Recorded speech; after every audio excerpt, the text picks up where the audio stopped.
ሰላም የተወደዳችሁ በጌታ በኢየሱስ ስም የእግዚአብሔር ሰላም የእግዚአብሔር ጸጋ በሕይወታችሁ ላይ በዛ ይሁን። በጌታ በኢየሱስ ስም ሰላም ናችኋለሁ። ክብር ለእግዚአብሔር ይሁን። ዛሬ አንድ ድንቅ ቃል ለአንድ ሰው አውጃለሁ። ክብር ለኢየሱስ ይሁን። ሃሌሉያ! ኢየሱስ ክርስቶስ ለዘላለም ጌታ ነው። እንደ መንፈስ ቅዱስ ሐሳብ እንደ መንፈስ ቅዱስ ፍቃድ እንጸልይ በሚል ጥቂት ነገር መናገር እፈልጋለሁ። የአብዛኛዎቻችን ጸሎት በራሳችን ፍላጎት ላይ ብቻ የተመሰረተ ነው። በእርግጥ እግዚአብሔር አንዳንድ ጊዜ ምን ትፈልጋለህ ብሎ ነው የሚመጣው። ግን ፍላጎታችን እግዚአብሔር ምን ትፈልጋለህ ብሎ ፍላጎታችንን ስንናገር እግዚአብሔር ፍላጎታችንን ሜጀር ያደርጋል ማለት ይመዝናል። የአንዳንዶቻችን ፍላጎት ከእግዚአብሔር ፍቃድ ፈጽሞ የራቀ ነው የሚሆነው። ለዚህ መጽሐፍ ቅዱስ ላይ ምንድን ነው የሚለው?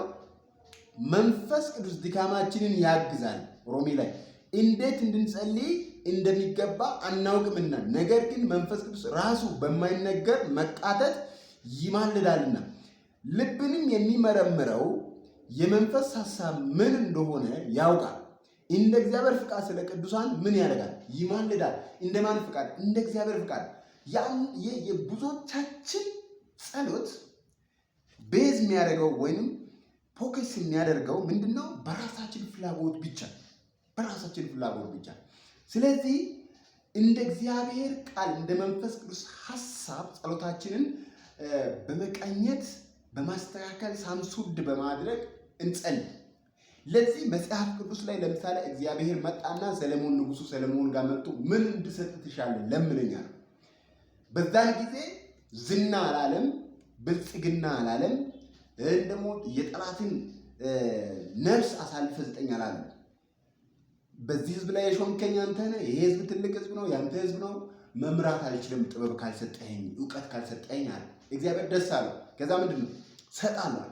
ስለዚህ እንደ እግዚአብሔር ፍቃድ የሆነ ጩኸታችን፣ እንደ እግዚአብሔር ፍቃድ የሆነ ልመናችን፣ ጸሎታችን ብዙ ጊዜም ሳይፈጅ ምላሽ ያገኛል። ለምሳሌ ሚስ የሆነ ጸሎት ምንድን ነው ብትሉ፣ ያዕቆብ እናት አንድ ጊዜ መጣችና ኢየሱስ ጋር መጣ እንደዚህ ብላ ለመነች። በመንግስቲ ሰዓት አንዱን ልጄን በግራ አንዱን ልጄ በቀኝ ላይ አድርግልኝ ብላ ለመነች። ይህንን ማድረግ እኔ የሚጠጣውን ጽዋ መጠጣት እነሱ ይችላሉ ብሎ ሲጠይቃት አዎ አለች። ግን ኢየሱስ ክርስቶስ ምንድን ነው ያለው?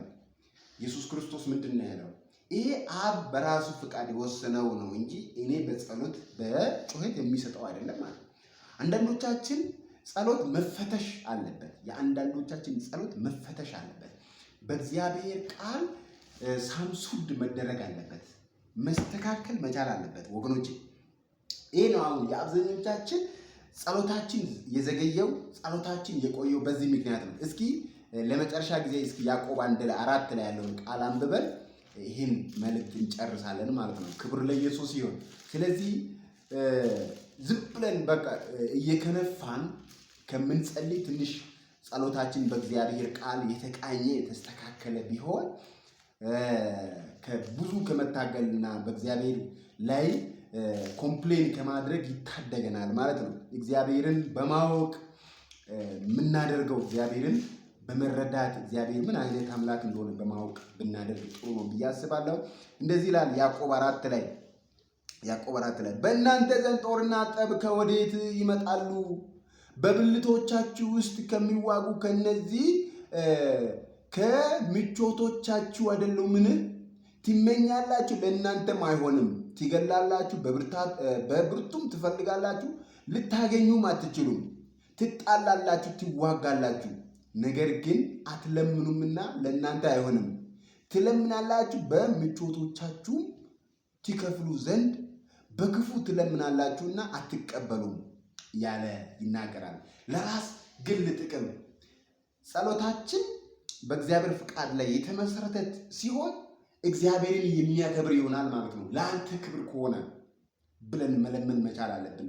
ሁለተኛ ደግሞ ሌላውን የሚጠቅም ባልንጀራን የሚጠቅም ጸሎት ወይንም ቤተክርስቲያንን የሚገነባ አካል የሆነውን ቤተክርስቲያን ማለት ጓደኛን፣ ባልንጀራን ሐሳባችሁ ባልንጀራችሁን የሚጎዳ መሆን የለበትም። ጸሎት ስንጸልይ አጠገቤ ላይ ያለውን ጎረቤት ለመጉዳት የሚጸልየው ጸሎት መሆን የለበትም።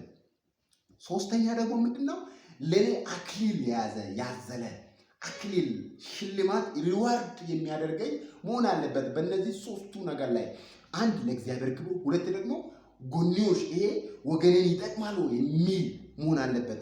የአንዳንዶቻችን ጸሎት ጠላትን መግደል፣ መፍለጥ፣ በቃ መቁረጥ፣ ለዚህ ነው የምንጸልይ።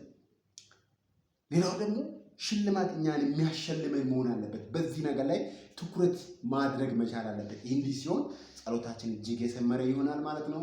ትንሽም ቢሆን ስለ ጸሎት ግንዛቤ ያገኛችሁ ይመስለኛል። ዘመናችሁ የተባረከ ይሁን። በጣም ወዳችኋለሁ። ብሩካን ናችሁ። ተባረኩ። ሻሎም